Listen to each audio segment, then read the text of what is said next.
తవ్వే కొద్దీ వివాదాలే. ఆ సంస్థకి ఇప్పటికే అవినీతి ఆరోపణల మసి అంటుకుంటే ఇప్పుడు ఓ అధికారి మార్పు వ్యవహారం చిలికి చిలికి గాలివానలా మారుతోంది. కులాల కుంపట్లు రాజుకుంటున్నాయి.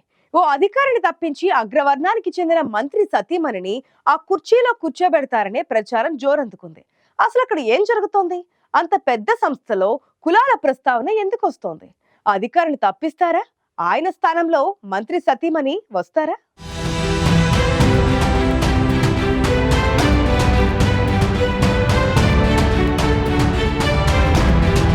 5 ఉమ్మడి జిల్లాల్లో విస్తరించిన సింగరేణి సంస్థల్లో కొలువంటేనే చాలా ప్రాధాన్యం ఉంటుంది.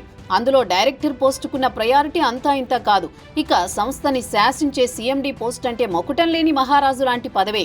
అందుకే ఆ అవకాశం దక్కడమే జాక్పాట్ అన్నట్లు ఎందరో కాచుకుని కూర్చున్నారు. బీఆర్ఎస్ 10 ఏళ్ల పాలనలో ఒకే అధికారిని 9 ఏళ్లు ఆ సీట్లో కూర్చోబెట్టారు. నిబంధనలు అతిక్రమించారనే ఆరోపణలొచ్చినా అప్పటి ప్రభుత్వం వాటిని పట్టించుకోలేదు. అగ్రనేతల ఆశీస్సులతో ఆయన సింగరేణి సంస్థల్లో చక్రం తిప్పారు.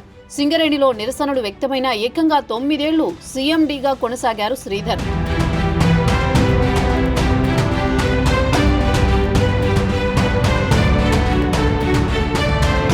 అప్పటి ప్రభుత్వ పెద్దల మెప్పు కోసం సింగరేణి నిధులు దుర్వినియోగం చేశారన్న ఆరోపణలు ఆయన మీదున్నాయి. రాష్ట్రంలో అధికారం మారగానే శ్రీధర్ని తప్పించి సింగరేణిలో డైరెక్టర్గా ఉన్న బలరాంని ఇన్ఛార్జి సీఎండీని చేశారు. కేంద్ర సర్వీసులకు చెందిన బలరాం ఐఆర్ఎస్. ఇప్పుడు ఆయన పదవీ కాలం పూర్తయింది.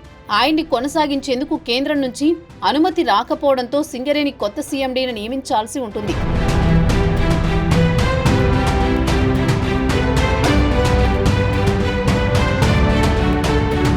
సింగరేణి కొత్త సీఎండీగా మంత్రి శ్రీధర్ బాబు సతీమణి శైలజా రామయ్యర్ని నియమిస్తారనే ప్రచారం జోరుగా సాగుతోంది. ఐఏఎస్ అధికారి అయిన శైలజా రామయ్యర్ ప్రస్తుతం చేనేత జౌళి శాఖ కమిషనర్గా ఉన్నారు.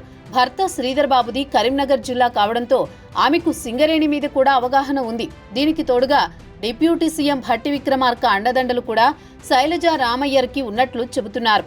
అయితే సింగరేణి సీఎండీగా శైలజా రామయ్యర్ని నియమించడానికి చేస్తున్న ప్రయత్నాలపై సింగరేణిలో ఓ సామాజిక వర్గం ముందే అసంతృప్తి వ్యక్తం చేస్తున్నారట.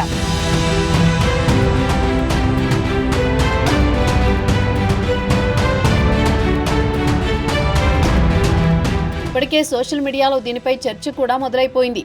శైలజా రామయ్యర్ కొత్త సీఎండీ అవుతారనే వార్తలు రాగానే ఇన్ఛార్జి సీఎండీ బలరాంకి మద్దతుగా కొన్ని వర్గాలు ప్రచారాన్ని ప్రారంభించాయి.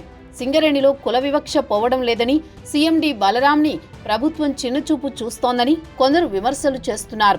సీఎండీగా బలరాంని కొనసాగించాలని సోషల్ మీడియాలో ఆయనకు మద్దతుగా పోస్టులు పెడుతున్నారు. సింగరేణి సీఎండీగా 3 ఏళ్ల పాటు బలరాంని కొనసాగించాలని జై భీమ్ నినాదాలతో సోషల్ మీడియాలో చర్చ పెడుతున్నారు.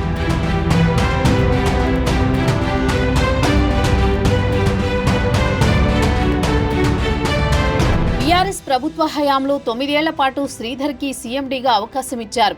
గిరిజనుడైన బలరాంకు ఎందుకు మరోసారి అవకాశం కల్పించరని సోషల్ మీడియా వేదికగా ప్రశ్నిస్తున్నారు. దీంతో ఇప్పుడు సింగరేణిలో సీఎండీ మారుతారా లేదంటే ఆయనే కొనసాగుతారా అన్న చర్చ మొదలైంది. కీలకమైన సింగరేణి సంస్థల్లో అత్యున్నత హోదాలోకి మంత్రి సతీమణి కూర్చోబెడతారో, సీఎండీగా బలరాం పదవీ కాలాన్ని పొడిగిస్తారో చూడాల్సి ఉంది.